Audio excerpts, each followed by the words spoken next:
वक्त लगता है वक्त बदल जाने में, बिन जले ही खाक हो जाने में, और तितलियां बनी होती है उड़ने के लिए, तितलियां बनी होती है उड़ने के लिए, वक्त लगा मुझको ये बात समझ जाने में। नमस्कार दर्शकों, मैं खुशबू गैरोला आप सभी का स्वागत करती हूँ हमारे कार्यक्रम साहित्य यात्रा में। दर्शकों, हर बार की तरह इस बार भी इस कार्यक्रम में हमारे साथ होंगे एक वरिष्ठ साहित्यकार और चर्चा होगी इस कार्यक्रम में उनकी साहित्य यात्रा पर। दर्शकों, जो अतिथि हमारे साथ आज स्टूडियो में मौजूद है, मैं अपनी ही लिखी दो पंक्तियों के साथ उनका स्वागत करना चाहूंगी कि तेरे अंदर तेरे सिवा और कौन झांक सकता है, तेरे अंदर तेरे सिवा और कौन झांक सकता है, और कोई नहीं जो तुझसे ज्यादा तुझको आंक सकता है, कोई नहीं जो तुझसे ज्यादा तुझको आंक सकता है। दर्शकों, इसी के साथ मैं स्वागत करना चाहूंगी हमारे आज के कार्यक्रम के अतिथि वरिष्ठ साहित्यकार हेमचंद्र सकलानी जी का। नमस्कार सकलानी जी, बहुत बहुत स्वागत है आपका हमारे कार्यक्रम साहित्य यात्रा में। सकलानी जी, सबसे पहले तो हम यही जानना चाहेंगे कि आपका जन्म कहाँ हुआ और आपने शिक्षा कहाँ से प्राप्त की। मेरा जन्म हुआ था टिहरी गढ़वाल में जी। और वो भी टिहरी शहर से करीब 3 किलोमीटर दूर उत्तरकाशी रोड पे पडियार गांव में थे, वहाँ हुआ था। और बचपन में जो पहली शिक्षा हुई थी वो सुनार देवी गांव था, वहाँ से 2 किलोमीटर दूर। जी। पहली दूसरी कक्षा वहाँ पढ़ी थी और तीसरी पढ़ी थी भिलंगना और भागीरथी संगम के ऊपर जो था विद्या मंदिर स्कूल, 1 साल वहाँ पढ़ा। फिर पिताजी अली मसूरी आ गए, मसूरी से फिर हम लोग ट्रांसफ़र होकर इलाहाबाद गए। इलाहाबाद।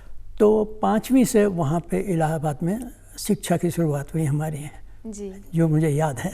इस तरह से अलग अलग देश के अलग अलग भागों में आप अलग अलग लोगों से मिले और वहाँ से शिक्षा प्राप्त की अलग अलग जगह से।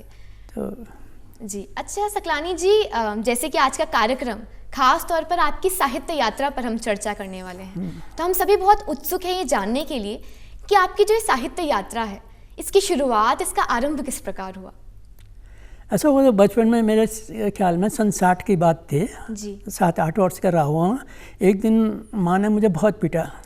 अच्छा। तीसरी मंजिल पे हम रहते तो मुझे बहुत गुस्सा आया और बहुत रोता हुआ मैं दूसरे पलंग पे लेट गया और किताब कॉपी निकाल के बैठ गया। लेकिन उस टाइम पे मेरे माँ के प्रति इतना आक्रोश हुआ मुझे कि मैंने 10-12 लाइन की एक कविता लिख दी कि माँ बहुत ख़राब होती है, प्रेम नहीं करती है, मारती है, पीटती, पता नहीं क्या थी वो कविता मतलब। और वो लिखते हुए मैं सो गया। हाँ जी। उसके बाद माँ ने देखा, मुझे दिखाई नहीं दे, ढूंढते हुए आई, तो उसने देखा मैं सो रहा हूँ, कॉपी किताब बंद की तो कविता पे उसकी नज़र पड़ गई। हाँ जी, अक्सर जो माँ करती उसने कविता पढ़ी, खैर उसने कॉपी बंद करके चली गई वो। फिर मतलब उसके कुछ दिन बाद एक बहुगुणा परिवार हमारे यहाँ आया है जी। घर पे मैं उनके बच्चों के साथ खेलने लग गया और माँ जो है मेरी वो कविता उन लोगों को सुना के सब वो जोर जोर से हंसने लग गए। तो मुझ पे माँ पे और गुस्सा आया कि माँ जो है मेरा मजाक उड़ा रही सबके सामने जी। यही फिर रिपीट हुआ। करीब 5-7 दिन बाद फिर कोई एक परिवार आया, माँ ने फिर वो रिपीट कर दी वो कविता और खूब जोर जोर से हंसे वो। अब दुख तो बहुत हुआ मुझे कि माँ ऐसा कर रही। मुझे बहुत बाद में किसी ने बताया कि बेटे माँ कभी बच्चों का बुरा नहीं सोचती, उसे तुम्हारी कविता पसंद आई है इसलिए उसने वो कविता तुम्हारी याद रखी है और सबको सुनाई, इसीलिए याद रखी। और वो सुनाती थी, वो तुम्हारी बुराई नहीं कर रही थी, प्रशंसा कर रही थी कि इसलिए। तो वहाँ से मुझे फिर थोड़ा साहस मिला। फिर हम लोग उसके बाद अलीगढ़ आ गए। हाँ जी। अलीगढ़ में आके फिर माँ का वो विरोल था, माँ हमें मारती थी, देखो ये अखबार में इतना अच्छा लेख आया है पढ़ो। तो नवभारत टाइम्स के कई पृष्ठ आते थे, 3 पृष्ठ साहित्यकारों का, 1 बच्चों के लिए आता था। हाँ जी। तो रोज वो हम हर इतवार को कहते थे कि पढ़ो पढ़ो, हम पढ़ के नहीं देते थे, शैतानियाँ थी मन में। फिर एक दिन वो था कि थप्पड़ पड़े, इससे पहले हमने पढ़ना शुरू कर दिया। तो पढ़ते हुए अचानक ध्यान आया जी। लेखक का नाम आया और शीर्षक जब देखा कहानियों का, कविताओं का, तो मन में यह आवाज़ उठी, क्या कभी मेरा नाम भी आएगा ऐसे अखबार में जी। तो उत्तर भी अपने पास ही रहते हैं, मतलब मेरे अपने आप उत्तर आया कि जब कुछ लिखोगे नहीं, करोगे नहीं तो कहाँ से आएगा नाम। बिल्कुल सही। तो वही सोच के मैंने एक दिन मनोता 10-15 कहानियाँ और कविताएं लिखी और नवभारत में पोस्ट कर दी। जी जी जी। अच्छा, आपने जो ये अपनी पहली कविता का आपने जिक्र किया, जो बोल सकते हैं कि क्रोध में पनपी और जन्म लिया उस कविता में, तो उस समय आपकी उम्र क्या रही होगी तकरीबन? वो तो 8-9 साल थी। और यहाँ मैं हो गया था 65 में, जो मेरी पहली रचना नवभारत टाइम्स में छपी थी बाल पृष्ठ पे। जी जी जी। तो जब वो छपी तो मैं बाजार में था, जैसे ही मेरे दोस्त ने कहा कि सकलानी तुम्हारा नाम अखबार में आया, मैंने देखा कि अखबार में तो मेरी कहानी छपी हुई। मैं वो अखबार वैसे ही दुकानदार से भाग गया, 200 मीटर पे घर था, भागता हुआ घर पहुंचा और पिताजी को दिखाया कि देखो मेरी कहानी छपी है। तो छूटते ही उनका एक थप्पड़ मेरे पड़ा कि पढ़ने लिखने के बजाय ये काम कर रहे हो। तो खैर वो थोड़ा सा वहाँ पे दुख भी हुआ, पर उसके बाद निरंतर छपता चला गया और माँ सपोर्ट करती रही कि अच्छा लिख रहे हो, लिख रहे हो। फिर उसके बाद मतलब एक बार ऐसा हुआ कि हरदोगंज में साप्ताहिक हिंदुस्तान में मेरा एक कमेंट छपा बहुत बड़ा। तो एक बहुत बड़े अधिकारी आए हरदोगंज में। हाँ जी। तो एक दिन उनका नौकर आया रात को मेरे घर पे कि आपको साहब ने बुलाया है सुबह। मैंने कहा नाम क्या है? कि SS यादव साहब हैं, सुपरिटेंडेंट इंजीनियर। मुझे लगा नौकरी गई। मैंने कहा जरूर कोई गलती हुई है, नौकरी गई। अक्सर नकारात्मक भाव में आते भी ज़्यादा है। मैं डरते हुए सोए उनके घर पे गया। उनके मिसेज ने पूछा, पहले तो आसान नहीं था किसी अधिकारी के घर में जाना, और जब मुझे बुलाया था तो मैं गया। उनकी मिसेज आएंगी कि ये क्या काम है? मैंने कहा कि सर ने बुलाया था मुझे, कि क्या नाम है आपका? मैंने कहा सकलानी। कहना वो गई होंगे, वो तो बाथरूम में थे उस टाइम पर। उन्होंने कहा कोई आपने सकलानी बुलाए थे? हाँ बुलाए थे। उनका वो आया, तो मैंने उनको ड्राइंग रूम में बैठा और चाय वाय पिलाओ। वो जिंदगी का पहला वो था, मतलब किसी अधिकारी के यहाँ जाना। उस टाइम आप दरवाजे पे नहीं खड़े हो सकते थे जी। और जब मुझे वहाँ बैठाया गया, चाय वाय मेरे सामने रखी, तो मेरा दिल धक धक कर रहा था। लेकिन एक खास लम्हा की इतने बड़े अधिकारी हैं। यादव साहब आए, मैंने नमस्ते की, उन्होंने नमस्ते बाद में ली, सीधे हाथ मिलाया। अरे वाह। कहा बैठो बैठो चाय पियो। तो मैं बोले कि मैंने सर आपने कैसे क्या गलती हुई, कैसे बुलाया है? कि बोले कल मैं साप्ताहिक हिंदुस्तान देख रहा था, तो मैंने वहाँ देखा, वो कमेंट्स देखा तुम्हारा एक उपन्यास के बारे में, वो ऊपर नीचे देखा Hemchand Saklani C74 old colony Kasimpur power house. तो मैं चकराया कि ये आदमी इतना अच्छा लिख रहा है और हमारी कॉलोनी में रह रहा है और हम ही इनसे अपरिचित हैं। तो मैं केवल तुमसे परिचय होने के लिए मुझे बुलाया। तो वहाँ पे फिर उनसे बात भी काफ़ी मतलब अप्रिशिएट किया ना, तो हिम्मत बढ़ती गई थोड़ी। मतलब बहुत हिम्मत बढ़ती है जब समर्थन मिलता है आपको, लोगों से प्रोत्साहित करते हैं वो आगे बढ़ने के लिए।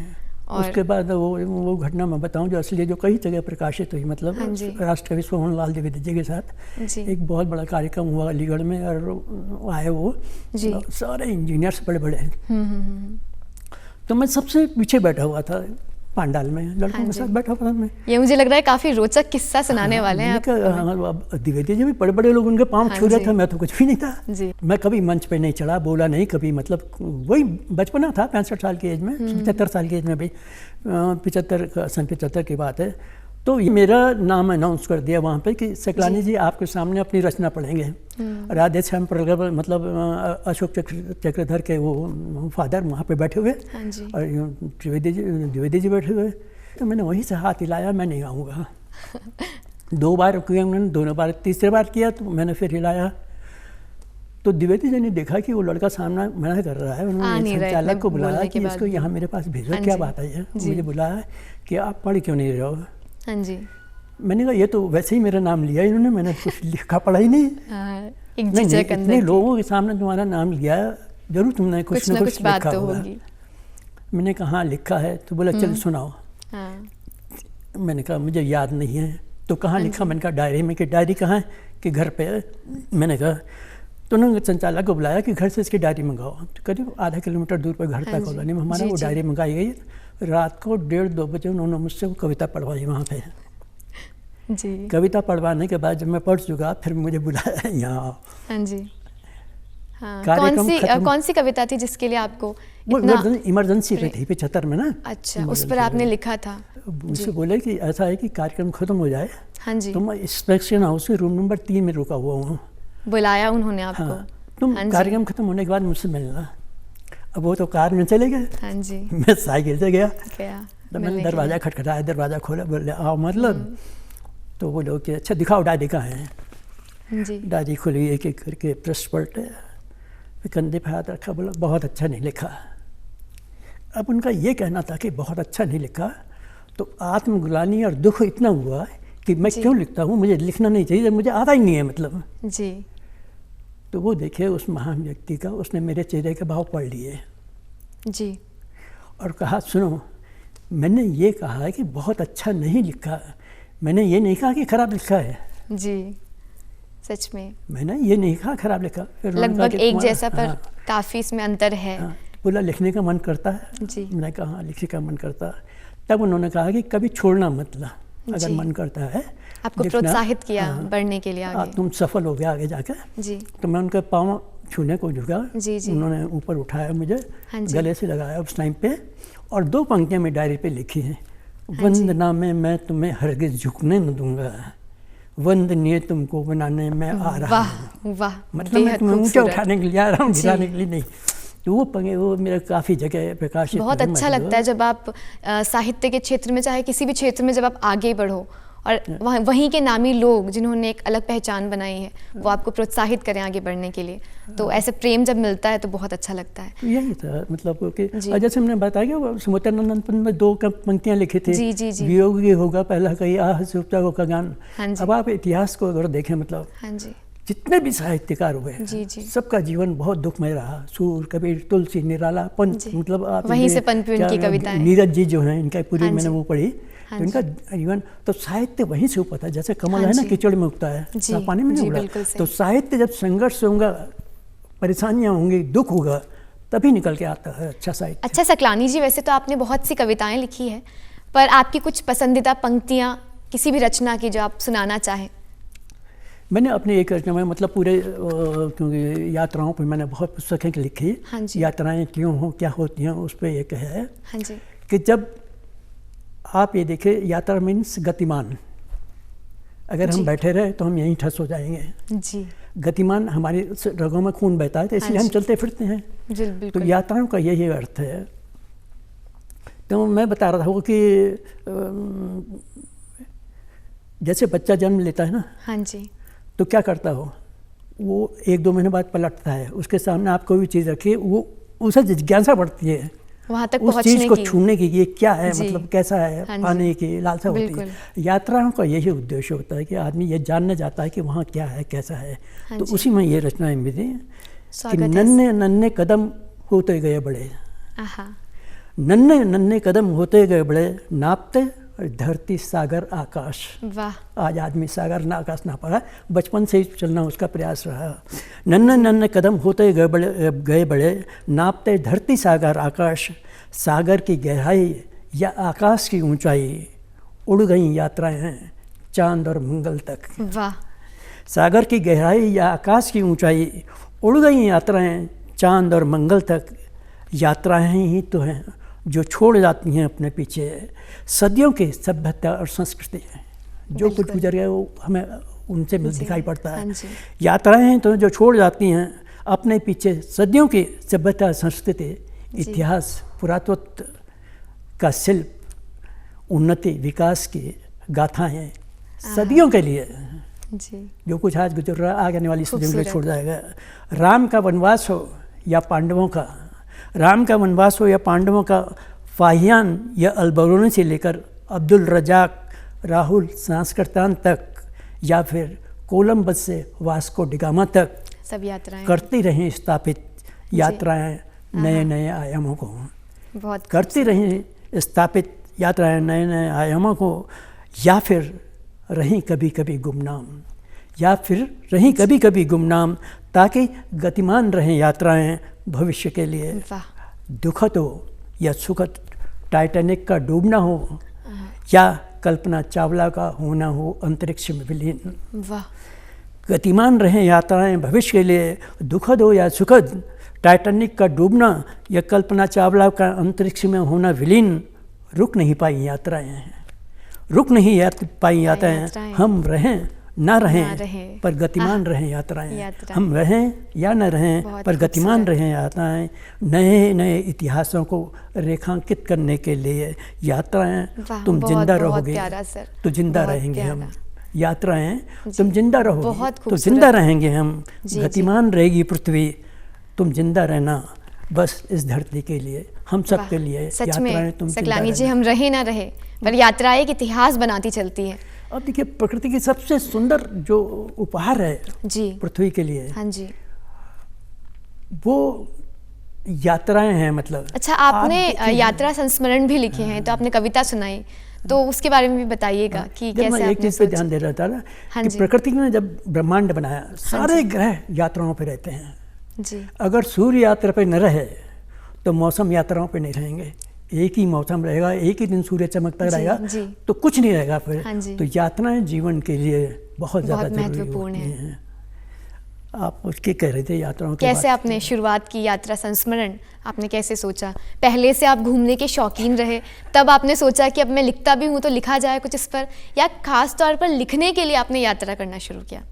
ऐसा कुछ असल में प्रेरणा भी होती है। असल में एक बार ऐसा हुआ कि मैं पावर हाउस में ऑफिस में बैठा हुआ था, तो मैं उस समय क्रिकेट खेलता था बहुत अच्छा। हमारी एक इंजीनियर्स की और हमारी एक टीम थी। हाँ जी। तो एक दिन 5 बजे शाम को हमारे इंजीनियर साहब आए पूरी टीम को लेकर। सकलानी रात को 10 बजे पिकनिक पे जाना है।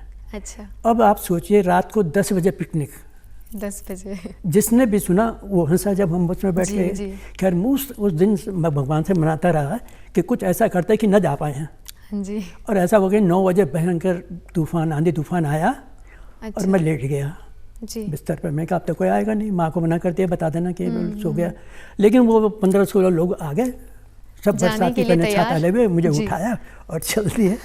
तो और जब हम वहाँ राजघाट पहुँचे उस टाइम भी बारिश हो रही थी। सारे टैक्सी वालों ने उसको उन्होंने मना कर दिया था, तांगे वालों ने, कि हम नहीं जाएंगे, 8 किलोमीटर कौन जाएगा इस बारिश में। तो हमारे कप्तान का आदेश हुआ कि मत जाओ तुम, हम पैदल जाएंगे। 8 किलोमीटर पैदल आए। तो वो सबसे बढ़िया रोमांचक। तो तब आपने ये सोचा कि जो मैं यात्राएं कर रहा हूँ उसको लिखना भी चाहिए। फिर मेरी गौमुख की यात्रा थी। हाँ जी। हम लोग उस दिन गौमुख जा रहे थे, मतलब स्कूटर से गए सब, गंगोत्री से।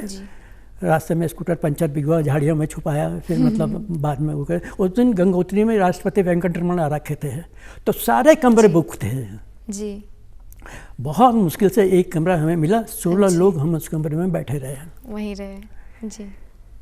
तो वहाँ से जो मेरी शुरुआत हुई कि उस दिन हम सुबह मंदिर देख के फिर गौमुख के लिए गए। तो उस टाइम 1991 की बात थी, कोई सड़क नहीं था, कोई रास्ता नहीं था, बहुत छोटी मोटी टूटे फूटे पगडंडे थे। भोजवासा तक पहुँचे और भोजवासा के पास जो था उसके 3 किलोमीटर का रास्ता गोल पत्थरों का और टूटी हुई चट्टानों का था। बहुत मुश्किल था, 3 किलोमीटर मुश्किल सफर रहा मतलब वो आपका।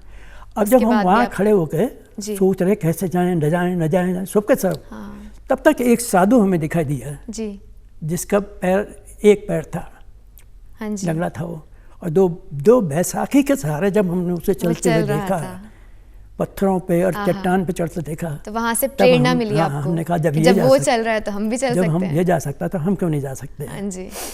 तो फिर हम वहाँ गए, मतलब वहाँ से कि यात्रा संस्मरण लिखिए जाए। तो वहाँ भी एक बड़ा संस्मरण है। हम गंगा को बहुत मानते हैं और ये है दुनिया भर का। एक कैलिफोर्निया का आदमी आ रखा। अब हम तो सारे यूरोपियन को अंग्रेज कहते हैं, चाहे वो स्पेन का हो, हॉलैंड का हो, या कुछ भारत के बाहर का है, अंग्रेज है। वो कैलिफोर्निया का था। वो बैठा बड़े गौर से उसको देख रहा था, गमो गुफा का। मेरे एक दोस्त ने वो जो है सिगरेट पी और वो नदी में फेंक दी। आप देखिए उस आदमी की, वो तुरंत कूदा और उठा के लाया और शुद्ध हिंदी में बोला, आप गंगा को प्रदूषित कर रहे हैं। ऐसे सबकी सोच हो जाए अगर हम लोग तो शायद जरूरत ना पड़े कितने अभियान जो चल रहे हैं। हम लोग भी बहुत थकते रह गए। एक तो हिंदी में बोला और गंगा को प्रदूषित कर रहे हैं। लौटते हुए रात हो गई थी, तो वो बड़े घास पकड़ के, पत्थर पकड़ के, चट्टान पकड़ के हम 4-5 किलोमीटर गए। फिर जब मैंने वो संस्मरण लिखा तो कई जगह प्रकाशित हुआ, तो उससे बहुत ऊर्जा मिली यात्राओं पर मुझे। अच्छा, आपने बहुत सी आपकी प्रकाशित पुस्तकें हैं, उसके बारे में हमें बताइए आप। पुस्तक के बारे में? हाँ जी। सबसे पहली पुस्तक मेरी निकली थी विरासत को खोजते हुए भाग 1 जी। तो उस पुस्तक जब वो प्रकाशित हुई तो मैंने सोचा कि चलो एक ट्राई कर लेता हूँ। मैं रस्किन बॉन्ड जी को देने गया। हाँ जी। रस्किन बॉन्ड जी पहली किताब की तो खुशी भी अलग होती है। पहला जो आपका रस्किन बॉन्ड हमारे लिए सपने में भगवान की तरह था। हाँ सभी के लिए जी, सभी के लिए। पर ऐसा वही मैं मसूरी पहुंच गया। आज मैं गया उनके घर की तरफ तो वो नहीं मिले। अच्छा। तो मैं निराश हो गया। खैर उनके एक परिचित थे, मैंने उनको दिया, या रस्किन बॉन्ड जी को दे दीजिएगा और मेरा इस दिन को लोकार्पण है और मेरी रिक्वेस्ट कीजिएगा कि लोकार्पण के लिए बुलाया। हाँ जी। 10-15 दिन तक उनका कोई मैसेज नहीं आया। रस्किन बॉन्ड का भी बहुत बड़े आदमी थे, कहाँ आना। हाँ जी। अब जिस दिन मेरा कार्यक्रम था जी, जैसे ही कार्यक्रम शुरू हुआ, हाँ जी, देखा रस्किन बॉन्ड अरे वाह, आ रहे। वो वहीं ऐसी सफलता हुई। फिर उन्होंने जितने लोग थे बड़ा अप्रिशिएट किया उस पुस्तक को। मेरी ऊर्जा, वो सकारात्मक ऊर्जा जो होती है आगे बढ़ने। दूसरी पुस्तक मैंने पूरे उत्तराखंड पे यात्राओं वृत्तांत पे लिखी है। हाँ जी। तीसरी पुस्तक मैंने लिखी शब्दों के पंछी कविता संग्रह पे है, जी, जिसकी भूमिका नीरज ने लिखी है, गोपाल दास नीरज। मैं उसी कॉलेज में मैंने पोस्ट ग्रेजुएट किया जिसमें नीरज जी पढ़ाते थे। अच्छा। और मैंने एडमिशन लिया वहाँ और 1-1.5 साल बाद वो बम्बई चले गए थे नई उम्र की नई फसल के लिए। हाँ जी। तो उन्होंने मेरी उसकी भूमिका लिखी। फिर तीसरी पुस्तक जो यात्राओं पर मैं गई, मैं वो पूरा कश्मीर की यात्रा की। मैंने सारे ग्लेशियर घूमा, मतलब मैं। अरे वाह। वहाँ के राय उसको भारत सरकार का प्रथम पुरस्कार मिला और वो पुस्तक बहुत लोगों ने पसंद की। तो फिर ये प्रेरणा मिलती चली गई। फिर कहानी संग्रह, मेरी कहानी। अच्छा, कविताओं के साथ साथ आपने कहानियां भी लिखी है, उसके बारे में भी जरूर बताइएगा। कहानी को मेरा बम्बई में प्रथम पुरस्कार मिला 70 कहानियों में। जी जी। उस कहानी में रामानंद सागर आए हुए थे। अच्छा। रामायण के जो, और निसंग जी की पुस्तक का लोकार्पण था जी। उसमें रात को निसंग जी का फोन आया जब रिजल्ट खुला वहाँ पे। हाँ जी। तब निसंग जी ने मुझे फ़ोन किया कि आपकी कहानी को प्रथम पुरस्कार मिला है। अच्छा, वो कहानियाँ ऐसी थी जिसमें आपको कोई नाम नहीं लिखना था अपना, कोई एड्रेस नहीं लिखना था आपको, ताकि ये न पता चल जाए कि किसकी कहानी है। हाँ जी, हाँ जी। तो तब उससे भी प्रेरणा मिली। फिर और कई कहानियाँ थी, बड़ा अच्छा रिस्पॉन्स मिला उसमें, मतलब। और अगर उपलब्धियों की हम बात करें, फिर उसके बाद विरासत, फिर एक युद्ध अपनों से कहानी संग्रह आया मेरा। फिर उसके बाद आया कि विरासत का चौथा अंक आया जिसमें अंडमान निकोबार की यात्राएं थी। हाँ। फिर आया मेरा विदेशी यात्रा का, जिसमें 13 देशों की यात्राओं का मेरा पूरा। अच्छा, मेरी यात्राओं की एक खास बात ये रहती है कि मैं मनगढ़ंत कुछ नहीं लिखता, जो देखा वही उतारा। अतिशयोक्तिपूर्ण भी कुछ नहीं लिखता। जो मैं देखता हूँ, मैं से बहुत से अनुभव हुए। मतलब लंदन में मैं बकिंगम पैलेस को देखते जा रहा था तो उल्टे साइड से हो गया मैं, मेरा ग्रुप दूसरे साइड हो गया। एक अंग्रेज से टकरा गया वहाँ। तो उसने मुझसे कहा सॉरी, तो मैं हड़बड़ा गया। मैंने कहा कि गलत तो मैं चल रहा हूँ, सॉरी ये कह रहा है। तीसरी बार उसने यूँ कंधा हिलाया, जेंटलमैन वेरी सॉरी, और कहता हुआ चला गया। मैंने गाइड को पकड़ा। मैंने कहा ये बताओ कि गलती तो मुझसे हुई थी, फिर ये क्यों सॉरी बोल रहे हैं। तब गाइड ने क्या कहा मुझसे सुनिए। उसने कहा यहाँ पे अगर इंग्लैंड का प्राइम मिनिस्टर भी आपको से टकराता है तो आपका इंतजार नहीं करता है कि आप सॉरी बोलें, वो पहले आपको सॉरी कहता है। अरे वाह। ये बहुत सी चीज़ें अनुभव हुई मेरे। बहुत कुछ सीखने को मिलता है। में मोबाइल खोया, उसने कहा 2 घंटे में मिल जाएगा। और बड़ी आश्चर्य वाली बात थी कि वो कह रहा है कि कह गया मुझे 2 घंटे में आपका मोबाइल मिल जाएगा। वो नाम, मेरा मोबाइल नंबर, और किस टैक्सी में बैठा, किस होटल में ठहरा, पूछे उसने। और 2 घंटे बाद मेरे मोबाइल मुझे मिल गया। आपके पास था। सिंगापुर में खोया मोबाइल, वो उसमें टाइम लगा लेकिन मिल गया था वो। तो ऐसी बहुत सी कुछ। आपको बताऊँ 2010 में मेरी 2 बाईपास सर्जरी हुई हैं। अच्छा। उसके बाद मेरी बहुत यात्राएं रही, लोग मना करते रहे। उसके बाद भी आपने यात्राएं? हाँ, जब वहाँ गया, स्विट्जरलैंड गया, पेरिस की यात्रा की। जी। तो वो है वहाँ क्या आल्प्स की पहाड़ियाँ हैं ना जी, उन पहाड़ियों में 12,000 फुट पे इतनी बर्फ है जो हमारे यहाँ 15,000 पे नहीं है। हाँ जी।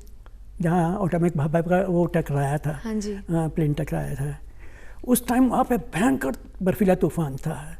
अब जब हम ऊपर बर्फ़ की सुरंगें हैं, उनसे होकर जब वहाँ पहुँचे, पहले 10 मिनट सोचता रहा जाऊँ न जाऊँ। मैंने कहा हार्ट बीट सब ठीक ठाक है, तो मैं चल लिया। जब वहाँ बिल्कुल ऊपर ग्लेशियर के ऊपर एक रूम बना हुआ है, वहाँ पे पहुँचे, 30-40 लोग हम थे। तो वहाँ से दरवाज़ा खुलता है बाहर ग्लेशियर में जाने के लिए ऊपर। किसी की हिम्मत नहीं पड़ी जाने की जी, किसी भी 50। लेकिन आपने दृढ़ निश्चय आपके अंदर था, तो आप गए। मैंने दरवाज़ा खोला, मैंने देखा स्विट्जरलैंड का फ्लैग। हाँ जी। 200 मीटर पे। और उसके आगे जो है वो वेधशाला थी। हाँ जी। तो मैंने पहला स्टेप किया तो 5 मीटर चला मैं, तो उस तूफान में मैं गिर पड़ा, इतनी बर्फ थी। दूसरे में गिरा, दूसरे में गिरा, तीसरे में जब मैं चल रहा गिरने वाला था तो दूर कहीं एक आदमी, धुंधली सी परछाई थी, उसने मुझे देख लिया गिरते हुए। वो तुरंत आया मेरे पास कि आप क्या चाहते हो जी, और उससे आप आगे बढ़े और आपने वो यात्रा पूरी करी। मैंने कहा सच में बहुत रोचक किस्से रहे। और उसने कहा आप क्या चाहते हैं, मैंने कहा मैं उस फ्लैग के साथ एक फोटो खिंचवाना चाहता हूँ। उसने कहा आप मुझे पकड़ो, गए और आपने यात्रा, सच में सकलानी जी बहुत से आपके जीवन, साहित्य जीवन के जो पहलू थे उनको छुआ, और बहुत ही रोचक रहा हमारा ये चर्चा का जो विषय था। आपके साहित्य यात्रा पर हमने चर्चा की, और बहुत बहुत तहे दिल से शुक्रिया करती हूँ कि आप आए समय निकाल कर और हमारे कार्यक्रम की आपने शोभा बढ़ाई। दर्शकों, मैं उम्मीद करती हूँ कि बहुत कुछ सीखने को मिला होगा आपको इस कार्यक्रम से। हमेशा याद रखिएगा दर्शकों, यदि आपका खुद पर विश्वास है, यदि आपका आत्मविश्वास आपके साथ है, तो आपके सपने को पूरा होने से कोई नहीं रोक सकता। फिर मुलाकात होगी साहित्य यात्रा की एक नई कड़ी के साथ। तब तक सुरक्षित रहिए, ख्याल रखिए और देखते रहिए दूरदर्शन उत्तराखंड।